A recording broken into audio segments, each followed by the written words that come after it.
Olá pessoal, sou Maurício Folcovais e vamos conversar a respeito do processo de diagnóstico e como conduzir os casos com os nossos pacientes com uma margem de erro pequena ou de maneira que, se nós errarmos esse processo de identificar e tratar as lesões, nós possamos corrigi-lo com certa celeridade e o menor dano possível para o paciente. Ele chega para nós na consulta e diz assim: doutor, eu tenho um problema na boca. E aí, nós precisamos estabelecer algumas condutas de diagnóstico.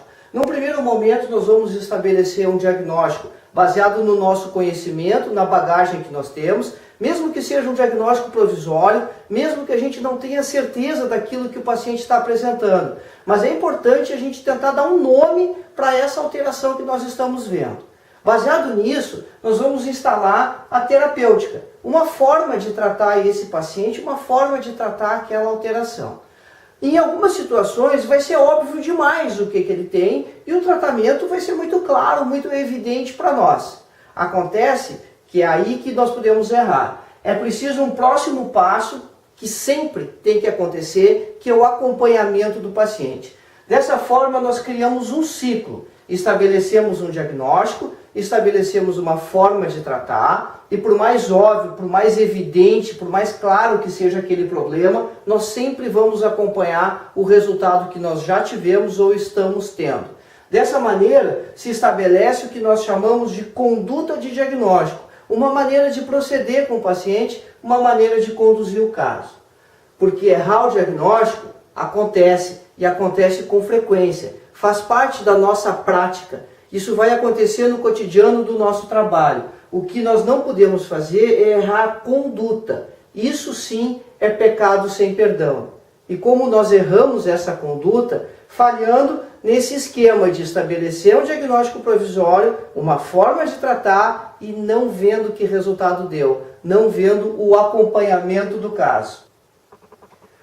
É importante que nós também estejamos preparados para ser analisado pelo paciente, porque isso vai impactar se ele vai acreditar nas nossas propostas de tratamento, se ele vai acreditar no nosso diagnóstico. Ele também vai fazer uma leitura da gente e também vai fazer um diagnóstico da gente. Isso envolve como a gente está se apresentando, o nosso avental, se os homens têm barba, se essa barba está cuidada ou não, a apresentação do cabelo, a faces do doutor, se ele tem um aspecto cansado ou descansado, se ele parece estar bem, as roupas no conjunto todo, as unhas se estão adequadamente limpas, sapatos, enfim, tudo que vai representar para o paciente o respeito que a gente tem por ele e pela nossa profissão.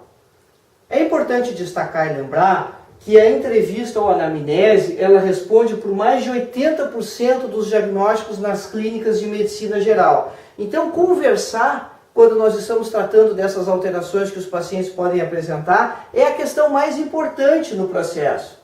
E essa entrevista, ela costuma ser mais longa que o exame. Nós vamos perder mais tempo conversando para que ele nos conte a história e nos dê pistas das suas alterações, do seu problema, do que propriamente olhando e examinando, que vai ser depois. Essas coisas não podem ser feitas juntas.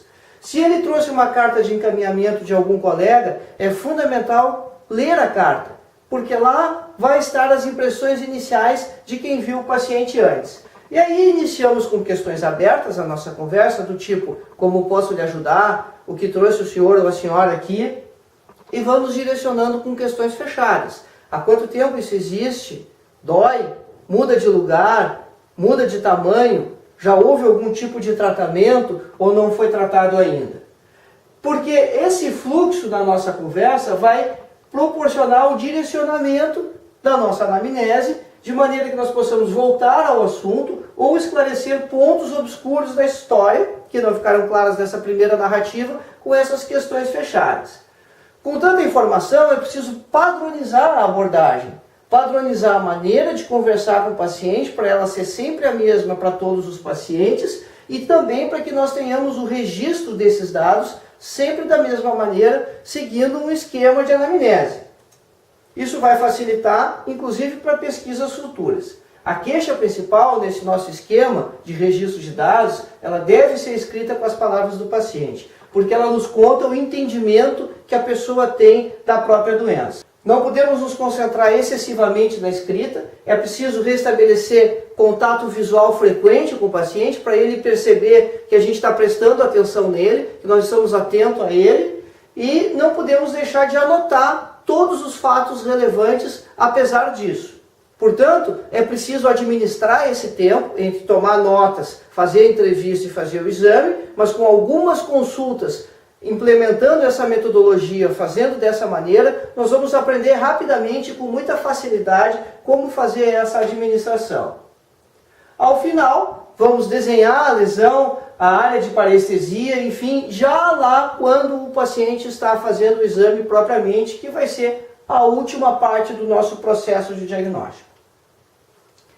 Se você gostou dessa forma de abordar os pacientes, dessa forma de discutir, investigar as alterações, tem um e-book que pode ser baixado gratuitamente, disponível lá no nosso site www.curartransforma.com.br. Entra lá, baixa essas informações para você e deixa seu e-mail para fazer parte da minha lista, que com frequência eu vou estar mandando informações e discutindo casos e situações com esse grupo que faz parte da minha lista de e-mails.